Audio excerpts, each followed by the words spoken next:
Hi, I am Simone. The last time we stopped at the following windows just after installing our SDK.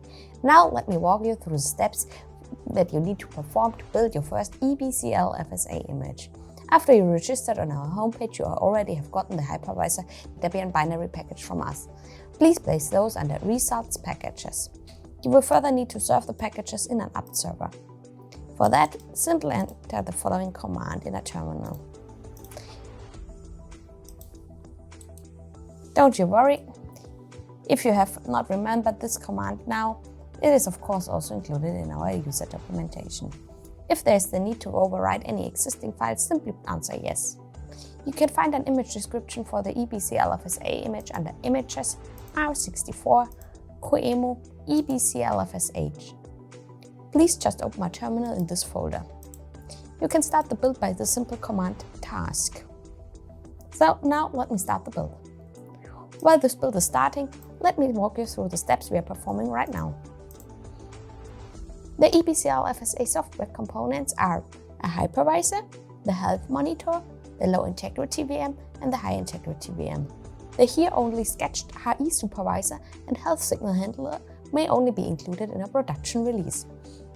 The low integrity VM is a standard EB corbos Linux image and can be used as any other EB corbos Linux image included in the SDK. It is not intended for safety applications, but a low integrity demo application is included in the system we built here.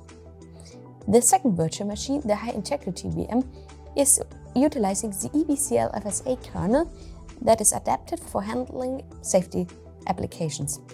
On top is running the high integrity demo application. Additionally, here we are utilizing a health monitor.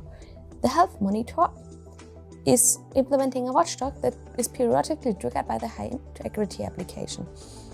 In a production environment, there may also be a health signal handler to implement a reaction to a missing health indication. We are building in the following chain. First, we have extracted the hypervisor specialization in the hypervisor config with the hypervisor config tool. Second, we are generating the hypervisor configuration as defined in our hypervisor configuration files. All those files you will find in the SDK.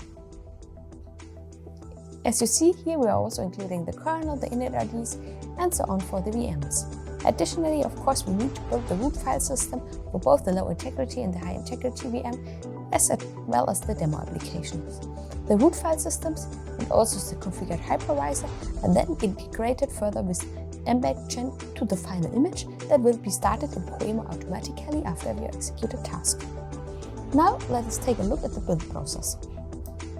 So for me, the build process has finished and you can see that I have booted into my system where I can now log in, for example, in the low integrity VM, but I also see that the high integrity VM has started.